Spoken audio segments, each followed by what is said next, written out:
בשם אדוני נעשה ונצליח, שנזכה שיהיה שם שמיים מתאהב על ידינו.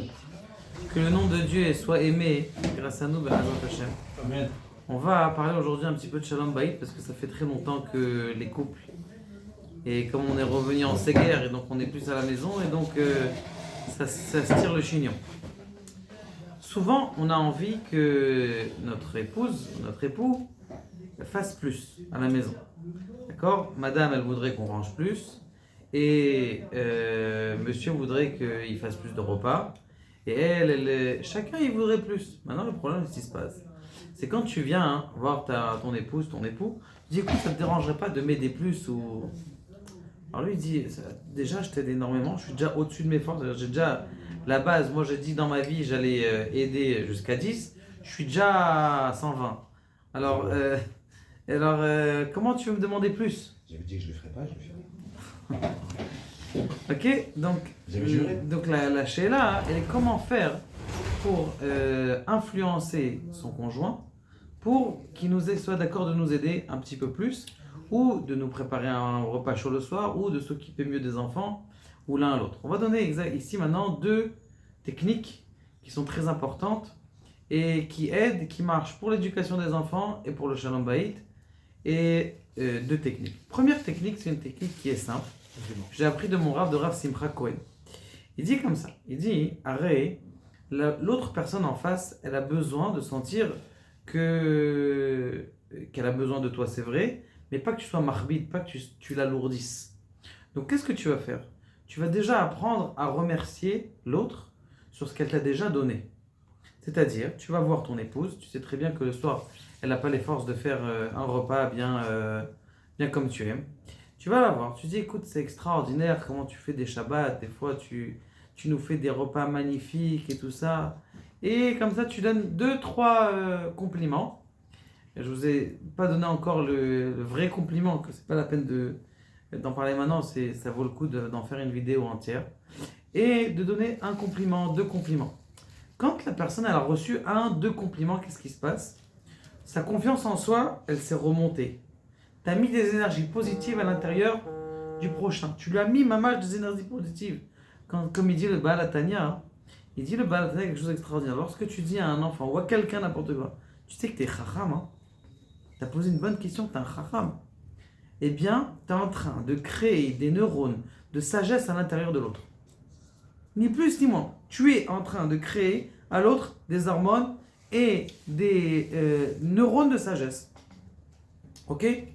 Donc la même chose, quelqu'un tu lui as dit, tu es une bonne cuisinière, tu fais une maison, quelle maison, on dirait extraordinaire, elle est nickel, comment t'es propre et tout ça. Ça ne t'arrange pas de nous faire un petit repas une fois par semaine comme ça Et donc là, elle va dire, bon tiens, je vais prendre sur moi. Donc, ça ne va pas forcément marcher tout de suite. C'est possible que ça ne marche pas tout de suite.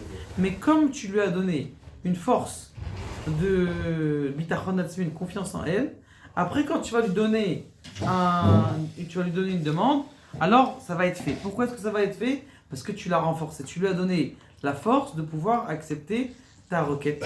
D'accord ? La même chose pour le mari.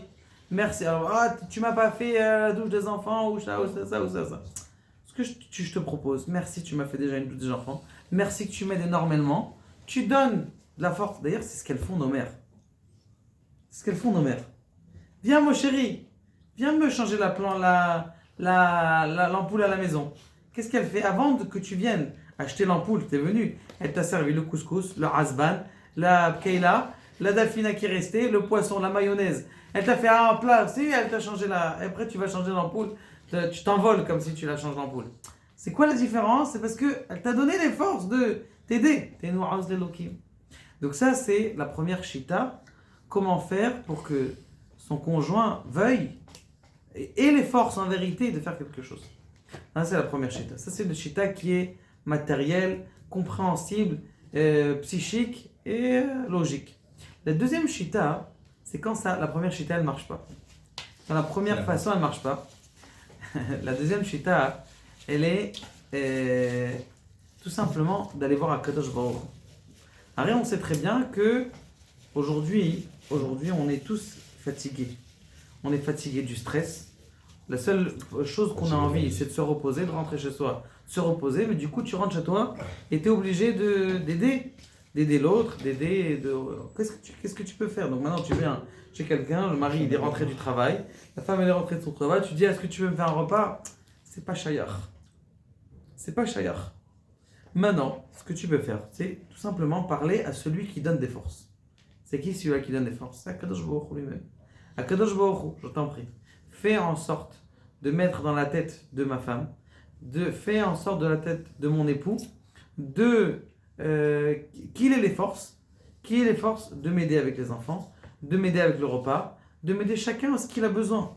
Qu'est-ce que ça fait en vérité? C'est pas que je suis en train de dire que ma femme elle fasse. Je suis en train d'être mocher, d'attirer de vers le haut de la lumière spirituelle, des forces spirituelles. Ces forces spirituelles vont rentrer à l'intérieur du conjoint et lui donner les forces après de pouvoir faire ce qu'en vérité on a besoin.